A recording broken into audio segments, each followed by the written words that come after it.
पैगाम इंसानियत सोसाइटी तालीम के साथ अच्छी तरबियत एक बेहतर इंसान बनाती है। यही इंसानियत का पैगाम है और इसी काम के लिए बरेली में पैगाम में इंसानियत कायम की गई।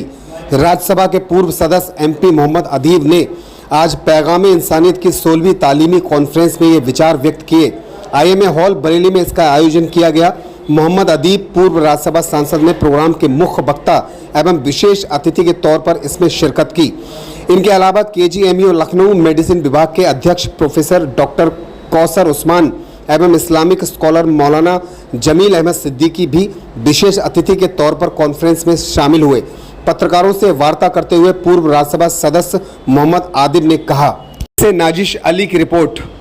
आप यहाँ पर पैगाम इंसानियत के तालीमी कॉन्फ्रेंस में शामिल हुए हैं, कैसा लगा आपको, क्या कहना चाहते हैं? मुझे बड़ी मसरत हुई कि आज के दौर में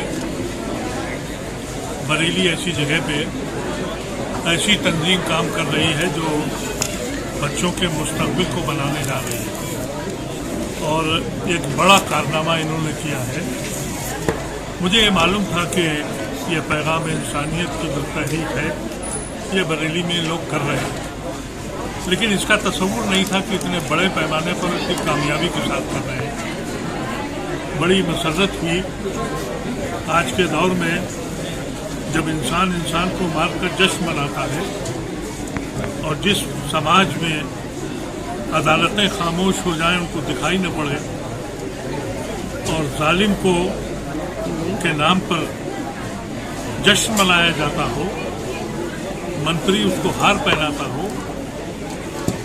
और नफरतें अपने उरूज पर हों, उस वक्त इंसान को पैगाम इंसानियत का पैगाम देना ये एक बहुत बड़ी काम है, इस मुल्क के लिए भी, समाज के लिए भी। मुबारकबाद के मुस्तहिक हैं वो लोग जो आज इस दौर में भी इस कोशिश कर रहे हैं।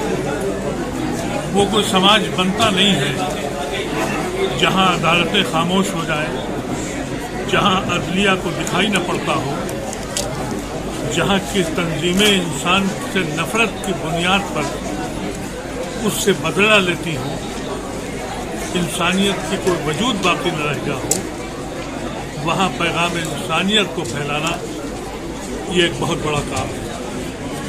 और मैं समझता हूं कि जब मैं यहाँ आया था तो ये मेरे तस्वुर में नहीं था कि इतना डेडिकेशन और इतनी मोहब्बत के साथ उन बच्चों को जिनको इस मुल्क की आके क़यादत करनी है उनको तैयार किया जा रहा है और तालीम के साथ तरबियत दी जा रही है, क्योंकि आज का जो तालीम का मियार है उसमें एक नई तारीख लिखी जा रही है।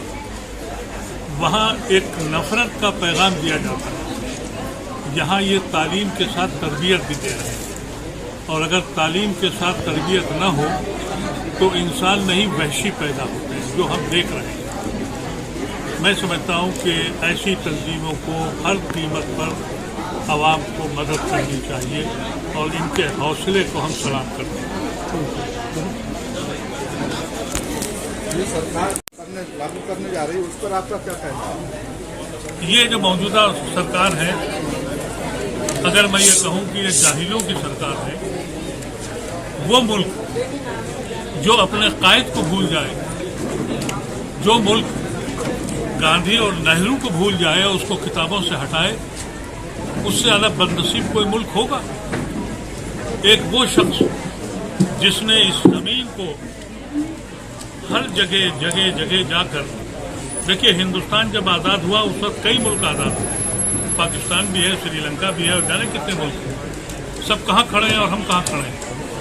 क्योंकि यहाँ इतने बड़े मुल्क में उन्होंने गांव-गांव तक ये अख्तियार दे दिया वोट का, और उस अख्तियार से जो लोगों ने हासिल किया आज वो इस मुल्क के हाकिम बन गए और अपने उसी मोहसिन को भूल गए। आज किताबों से नेहरू और गांधी का नाम काटा जा रहा है, एक नई तारीख लिखी जा रही है। किस कदर भयानक है मंजर वो कि जब अगर हम अपने मोहसिनों को भूल जाए, जो अपने मोहसिन को डस ले उसको क्या कहेंगे आप? जाहिली कहेंगे ना। अफसोस ये है कि नई नस्ल जो आई है उसने पढ़ना छोड़ दिया है। वो आजकल व्हाट्सएप और ये कंप्यूटर पे है। अगर सब कुछ किताबें जो तारीख है, कहा यह गया कि मुगल को हटा दिया, तो ताजमहल कहाँ ले जाओगे? और अगर इस मुल्क से अंग्रेजों की और मुसलमानों की खिदमत को हटा दोगे तो बचेगा क्या तुम्हारे पास? खजुराहो वही दिखाओगे? ये जाहिलों की हुकूमत है भाई, इसको समझिए। आप स्पेन जाए, वहाँ कई 100 साल मुसलमानों ने हुकूमत करी, एक एक इमारत को कायम किए हुए, और वो कहते हैं ये हमारी धरोहर है। सेंट्रल एशिया में आप जाएं, 70 साल तक मस्जिद में अजान की परमिशन नहीं थी, अरबी का लफ्ज़ बोलने की इजाज़त नहीं थी। वो सारी मसाजिदें आज भी कायम हैं, और वो कहते हैं हमारी धरोहर है, इस मुल्क की धरोहर है ये। चाहे यहाँ का ताजमहल हो, चाहे यहाँ की लाल किला हो या दूसरी इमारतें हो। लेकिन जब इंसान पेशा से कमतरी में मुब्तला हो जाए तो उसे जामा मस्जिद की मीनारें चिढ़ाने लगती है, उसकी अजमत उसकी समझ में नहीं आती, उसको ये एहसास नहीं होता कि हाँ हकीकत है कि जामा मस्जिद की बुलंद मीनारें मुसलमान हाकिमों ने बनाई थी। वो उससे देख के तो चिढ़ते हैं, लेकिन जामा मस्जिद की सीढ़ियों पे जो हाथ फैलाए हुए एक वक्त का खाना मांगते हैं वो मुसलमान हैं, उनकी तरफ निगाह नहीं जाती कि कभी वो कहाँ थे। आज वहाँ एक वक्त का खाना मांगने के लिए उनके हाथ फैले हुए, खाने रोटी दे दो, उससे नफरत। ये मुल्क एक गलत रास्ते पर चल पड़ा। आप जो इल्म जो है बच्चे आज हासिल कर रहे हैं, उनको आप सम्मानित करने आए हैं, तो उनके अभिभावकों को और आवाम को बरेली क्या मैसेज देना चाहते हैं? मैं समझता हूँ कि बरेली ऐसी जगह में ये इदारा जो काम कर रहा है, पैगाम इंसानियत, इंसानियत ही दीन है। अगर इंसानियत खत्म हो गई तो दीन खत्म हो गया, मजहब खत्म हो गया। अगर जितने भी आपके भगवान हैं या जितने आपके मजहब हैं, सब इंसानियत का ही पैगाम देते हैं। तो मैं समझता हूँ ये बड़ा काम बरेली में हो रहा है और ये और शहरों में होना चाहिए। सांसद जी, मेरा सवाल है, देश में जिस तरीके के हालात हैं उस हालात को लेकर क्या कहेंगे? हमें तो अभी बहुत उम्मीद है, इसलिए कि एक बड़ा तबका, चाहे वो किसी कौम का हो, वो आज भी फिक्रमंद है। लेकिन एक नया तबका आ गया जिसने कभी आज़ादी की लड़ाई देखी नहीं थी, जिसने तस्वुर ही नहीं था। अब इकोनॉमिक कंडीशन यहाँ पहुँच गई है और जो हालात हैं, अगर इस पे सब ने मिलकर फैसला किया तो ये मुल्क खड़ा हो जाएगा। और मैं समझता हूँ इस पर कोशिश हो रही है। ये जल, यहाँ की मिट्टी जो है, ये कैसी मिट्टी है? ये गंगा जमनी तहजीब है। इसी गंगा के पानी में यहाँ का हिंदू स्नान करके पवित्र होता है और उसी पानी पे मुसलमान वजू करके यहाँ सजदे करता है। यही वो ज़मीन है जिसमें हमारी कौम ने अपने कौम को बांटा, जिना को ठुकराया, गांधी को अपनाया। तो हम उस हिंदुस्तान को छोड़ेंगे नहीं जिसे सांझी विरासत का नारा दिया। वो सांझी विरासत कायम रहेगी। वक्ती हमें परेशानी है, वो खत्म हो जाएगी। यूसीसी पर क्या कहेंगे? यूसीसी पर क्या कहेंगे? Common civil code, uniform civil code मसला ही नहीं है। यूनिफॉर्म सिविल कोड जो मसला है वो हिंदू भाइयों का है, मुसलमान भाइयों का क्या है? अरे भाई, एक लड़का एक लड़की, 2 गवाह, शादी हो गई। हिंदू समाज में कहीं गौत्र में शादी नहीं और कहीं मामा से शादी। तो सिविल यूनिफॉर्म सिविल कोड जो है, पहले हिंदू समाज में ठीक करिए। हिंदू समाज में ट्राइबल की अलग सिस्टम है, बैकवर्ड का अलग है। ब्राह्मणों ने अपना सिस्टम किया हुआ कि शादी जब तक नहीं होगी जब तक कि ब्राह्मण आके हाथ नहीं रखेगा। मुसलमानों में तो है नहीं है। अरे भाई, कोई भी 2 आदमी खड़े हो जाए कि हम गवाह हैं, ये मियाँ बीवी है। ये जो तमाशा है, ये जादूगरी जो आज की हुकूमत कर रही है, जबरदस्ती मुसलमानों से कहला रही है। मुसलमानों का मसला ही नहीं है, करो लाओ, हम तैयार हैं। बिल्कुल तैयार हूँ। अरे अपने समाज को ठीक करो भाई, तुम्हारा समाज की जरूरत है। तुम्हारे समाज में औरत को अख्तियार नहीं था, बहन को, अरे हम ही से तो लिया था ना तुमने।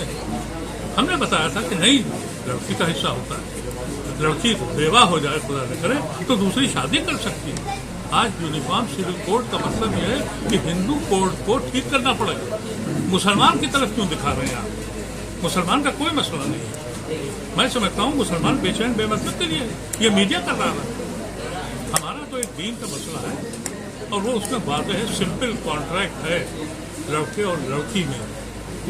अगर नहीं बनी तो भाई हम खुदा करके अलग हो गए। यहाँ तो साथ फेरे हैं, क्या करें? तो uniform civil code it is for the Hindu law to understand. लेकिन मीडिया ऐसे देख रहा है जैसे मुसलमानों की आफत आई हुई है। अरे मोदी साहब क्यों बेवकूफ बना रहे हो सबको यार? हम तो तैयार बैठे हैं, लाओ देखें कैसे लाते हो। सांसद जी, मेरा एक लास्ट सवाल है। जिस तरीके से मुल्क में एक विशेष समुदाय के लोगों को टारगेट किया जा रहा है कि कभी मोबाइल चोरी के विशेष समुदाय नहीं, साफ कहिए मुसलमान और क्रिश्चियन, मुस्लिम कोई मुस्लिम। ये जो कांग्रेसियों का स्टाइल है ना कि माइनॉरिटी, अरे भाई माइनॉरिटी नहीं यार, मुसलमान और क्रिश्चियन मारे जा रहे हैं। अब बताइए, जिस तरीके से मुसलमानों पर लगातार हमले हो रहे हैं, अमेरिका में भी अभी प्रधानमंत्री गए थे, वहाँ पर विरोध देखने को मिला है, वहाँ पर बहिष्कार हुआ है। तो ऐसे में क्या कहेंगे कि मुसलमानों को बेवजह परेशान किया जा रहा है? बरेली में भी एक मामला सामने आया था कि तुतना को लेकर खतना कर दिया गया है। मेरे भाई, मुसलमान को परेशान करें या न करें, देश को बदनाम करें। कभी किसी प्राइम मिनिस्टर को सुना है आपने? यहाँ कितना आप हल्ला मचाएं? अमेरिका के किसी अखबार ने मोदी के ऊपर पॉजिटिव रिपोर्ट लिखी है? उठा लीजिए कोई एक अखबार अमेरिका का। हमारे प्राइम मिनिस्टर की बेइज्जती करी गई। यूएन में कभी ये नहीं कहा गया कि हिंदुस्तान जो है दुनिया का सबसे, हमेशा कहा गया कि हिंदुस्तान दुनिया का सबसे बड़ा डेमोक्रेटिक सेक्युलर कंट्री है। आज पिछले 2 साल के अंदर 16 बार यूएन के अंदर ये कहा गया कि हिंदुस्तान में हालात खराब है, जुल्म हो रहा है। ये हमारा देश का नाम हो रहा है या गिर रहा है? तो ये जो सब कुछ कर रहे हैं, इसीलिए हम कह रहे हैं। लेकिन हमें अभी भी फख्र है, इस मुल्क में सेकुलर हिंदू बहुत बड़ी तादाद में मौजूद है। हम पे जब जुल्म होता है, हम दिल्ली में रहते हैं, और जब जंतर मंतर पे डेमोन्स्ट्रेशन होता है हमारे खिलाफ, जब कोई हमें मारता है या हमें खड़े खड़े लिंच करता है और वहाँ डेमोन्स्ट्रेशन होता है, तो 90% हिंदू भाई हमारा होता है, 5% मुसलमान होता है सिर्फ, वो हमारी मदद करता है। तो अभी हम मायूस नहीं हैं, इसलिए कि वो जानते हैं सेकुलर हिंदू कि अगर ये फेनेटिज्म रहा तो पाकिस्तान से बुरा हाल हमारा होगा। पाकिस्तान कोई मुल्क है? अरे 70 साल हो गए वो मुल्क ही नहीं बन पाया, हम वही जा रहे हैं। हमें सोचना चाहिए। संविधान, आप बताइए कि संविधान खतरे में है क्या? संविधान खतरे में ऐसा वैसा नहीं है। आप बताइए, संविधान में ये कहाँ लिखा है कि आप इंसान को, उसके घर को बुलडोजर चला दें? किस दफा में लिखा हुआ है? अगर वो मुसलमान है तो बुलडोजर चलता है, ये कहाँ लिखा हुआ है? अदालत खामोश है। संविधान की एक एक चीज को, जिस तरह संविधान ये कह रहा है कि ये सेकुलर कंट्री है, और ये जो बजरंग दली है ये कह रहे हैं हम हिंदू राष्ट्र हैं, कोई पकड़ रहा है उनको? अगर हम ये कह दें कि भाई ये हिंदू राष्ट्र या मुस्लिम राष्ट्र है तो हमें तो बंद कर देंगे पूरी जिंदगी के लिए। लेकिन खुलेआम कह रहे हैं कि हिंदू राष्ट्र है, संविधान ये कह रहा है कि सेकुलर राष्ट्र है। तो इससे ज्यादा खतरा क्या होगा? हमको सबसे पहले अपने संविधान को बचाना है, तो उसमें हिंदू मुसलमानों को मिल के बनाना है। ये जो नए मजहब के लोग आए हैं ये बदनाम कर रहे हैं। हिंदू मजहब क्या है? हिंदू मजहब में टॉलरेंस है। हिंदू मजहब में इस हद तक टॉलरेंस है कि आप राम को मान रहे हैं, हम कृष्ण को मान रहे हैं, हम दुर्गा को मान रहे हैं, हम शिव को मान रहे हैं, हम जिसको चाहे मान लें, सब हिंदू हैं। ऐसी एडॉप्टेबिलिटी उस मजहब में है। उस मजहब में क्या कह दिया कि आप जय श्री राम, यानी हम मारेंगे आपको। तो सनातन धर्म खतरे में है, सनातन धर्म की पर्चियां उड़ रही हैं। ये नया जो मजहब आया ये समझना चाहिए आज के लोगों को, और हमारा हिंदू भाई समझ रहा है, और वही इस मुल्क को वापस लाएगा उस हिंदुस्तान पर जिसका तस्वुर मौलाना आज़ाद, नेहरू और गांधी ने देखा था और जिसके हम पैरोकार थे। हमने अपने खून को इसीलिए बांटा था, हमने जीना को ठुकरा दिया था इसीलिए कि हम मुस्लिम मुल्क में नहीं रहेंगे, हम सांझी विरासत में रहेंगे और हम इसको साबित करेंगे।